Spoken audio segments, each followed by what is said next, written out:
When we do our financial budget, we don't start with expenses.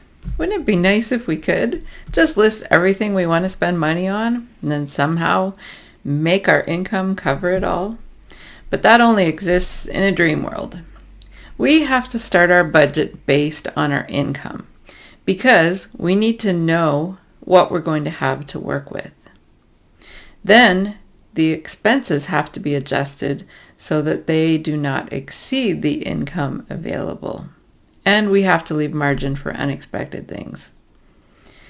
And if we don't follow these steps, we run into trouble. If we just spend without having a budget, we find out that our money runs out before the bills are all paid.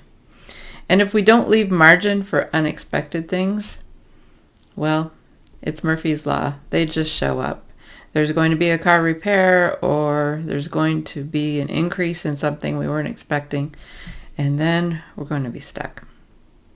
So with our financial budget, we have to work based on our income, and it's not any different for time budgeting. We can't just assume we're going to have time to do every single thing we want to do, or follow every opportunity that comes along, or do everything that other people ask us to do. We have to start our time budget with what is available. How much time do we have available? Then we have to adjust our tasks and our projects to fit within that available time. And just like we do with our financial budget, we have to leave margin for unexpected things. Sometimes things will take longer than we thought. Sometimes tasks will just appear that we had forgotten about or that we didn't plan for. So we have to have some margin in our time budget. This video series is about quarterly time budgeting. And the very first step of creating your time budget for the next quarter is to identify how many working days you have available. So let's look at 4 steps to figure out how many working days we have available in the next quarter. The first step is to identify the cycle. So in the business world, annual operations are typically divided into 4 cycles, 3 months each, that they call quarters. This goes from January to March, April to June, July to September, and October to December. And in the business world, planning and reports are centered around those 3-month cycles that are called quarters. But you don't have to use that method. You should use whatever works for you. If you're involved in education, either as a student or a teacher, or perhaps in an administrative role at a college, something like that, it might make more sense for you to use 4-month semesters instead of 3-month quarters. So when you're planning your schedule, think about what cycle works best for you. Part of my work involves teaching, so I like this approach of 4 months. And I just call them seasons. So I have season 1 from January to April, season 2 from May to August, and season 3 from September to December. I've used those cycles for several years, and it just works really well for me. Another reason is because a lot of my trips and conferences tend to fall into that second season, the summertime. And so I can use the other 2 seasons for more intense work on projects because I know I'll have more time at home in my office. Now with 4-month semesters or seasons, you will have at least 17 weeks to work with. One season will have 18 weeks because there are 52 weeks in a year. Or you could just structure it so that you use that extra week as a vacation or a Christmas break. Now, if you're using the traditional business quarters of 3 months, you're going to have about 13 weeks in each quarter. And also, if you use that approach, remember to take some time for vacations and breaks. So which cycle is going to work best for you? 3-month quarters or 4-month semesters? Or maybe something different, depending on your life, your work, and your schedule. Maybe a cycle of 2 months would work better for you. You could do work sprints of 8 weeks. And maybe that would help you to focus better. So decide what works best for your life, your schedule. I don't really recommend using a 6-month cycle because first of all, it's probably too long to really focus and get momentum and feel like you're achieving your goals. But the other thing is, it's hard to have a viable plan for a 6-month period because things tend to change. So if we can keep it shorter, like 3 or 4 months, even 2 if that works better for you, that's probably going to work out the best.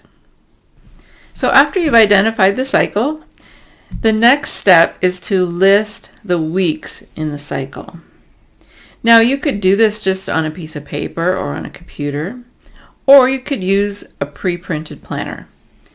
What you want to do is have a list of the dates of each week in your cycle. So whether it's 2, 3, 4 months, whatever you've decided, you want to know what the dates are for each week. And then you're going to give each of those weeks a number. Now I like to put this number in my computer calendar. So at the top of each Sunday, it says week number, let's say 1 of 12, or that would be if you're using a quarter. For me, with the 4-month seasons, I would put week 1 of 17 or 18. So based on the length of cycle you choose, you could do that, and that will kind of help you stay on track. And sometimes when you buy an annual or monthly or quarterly calendar, it might already have that written in on the first day of the week. It might already have in fine print which number of week it is in the year. But I like to do it based on the quarter instead of based on the whole year because it helps me stay focused on my season, my cycle, my 4 months that I've chosen. And so while we're talking about calendars, you can switch your calendar view to be from Monday to Sunday if that works better for you, because it keeps the weekend together, keeps Saturday and Sunday together. I've just never been able to get used to that. I guess old habits die hard. So I like to use Sunday to Saturday. And so there's been a few times where I've purchased a calendar and, like a dry erase, something you can write on and wipe off. And it was from Monday to Sunday, and it just was so confusing to me. I always found that I was looking at Wednesday and thinking it was Thursday. And so, for example, because it's shifted by one day. And so I actually had to modify the calendar and change it so that the days of the week went from Sunday to Saturday. So again, whatever works for you, you want to list the weeks in the cycle. So that was step 2. Now step 3 is to block off large commitments. So on your list of weeks, beside each week, you're going to write down any large time commitments. These could be vacations, trips, conferences, long meetings. So for example, if you have a meeting that's going to last half a day or a full day, or it's going to be a multi-day meeting, you need to write that down. You can also highlight the weeks where you have no large commitments. I love weeks like that. These are blocks of time that are a great opportunity to fully concentrate on a large project without distractions, or to get caught up when you're feeling behind. Now, you can also just use a set of monthly calendars to do this, and that's going to help you see the big picture because it's going to be very obvious which days are blocked off for these large commitments. Now, I like to use an annual wall calendar that uses dry erase markers, and you can find these at office supply stores or on Amazon, for example. They're usually reversible.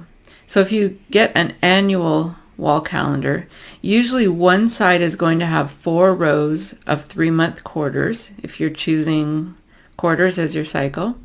And generally the other side will have 3 rows of 4 months. So if you've chosen that semester option, you'll find that very helpful. But using this big picture calendar is a great way to avoid planning trips or conferences too close together. I know I've done that too many times, so now I use this wall calendar to avoid it. Because if you're only looking at a single day or a single week, you're going to miss what's happening around it. And I don't know about you, but I do not like to have 2 trips back to back. It's very tiring. And so when you have this wall calendar, it's going to help you avoid cramming things too close together. You could spread out your large commitments. It's also great if you're trying to synchronize your calendar with a spouse or other people in your family. Right now, we have a very busy year coming up and a lot of trips. And so I decided I was going to put the wall calendar in the hallway instead of in my office. And so it's there for everyone to see, and it's going to help us avoid double booking things or putting things too close together. Now, the last step in figuring out how many working days you have in the next quarter or cycle is to take each week and write down the number of full days that are available. So you have days blocked off for large commitments. How many full days are left in that week? Now, why are we saying full days? It's because if you only have a half day, you're probably going to use it for smaller tasks. But for projects that require deep focus, it's best to have a block of several hours available. And that still leaves you some time that day to do the little routine things that just have to be done. So here are some things to consider. Do you need a day before and after a trip to pack or unpack, to rest, etc.?